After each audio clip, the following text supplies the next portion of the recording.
Hey everyone! Welcome back to Fix Me Master. Today, we're talking about one of the most powerful keys on your keyboard, the Windows key.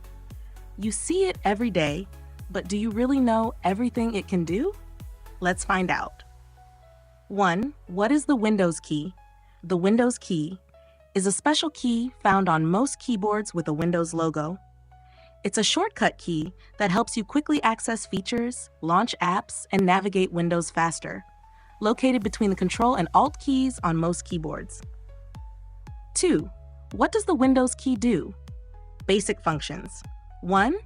Press the Windows key, opens the Start menu instantly. 2. Win D, show or hide the desktop.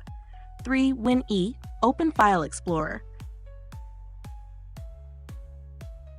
4. Win L, lock your PC for security. 5. Win Tab, open the task view to switch between windows. The Windows key is more than just a logo on your keyboard. It's your shortcut to faster navigation and better productivity. Did you learn something new today? Let me know your favorite Windows key shortcut in the comments. If this helped, like, subscribe, and hit the bell icon for more easy tech tips from Fix Me Master. See you in the next one. Peace.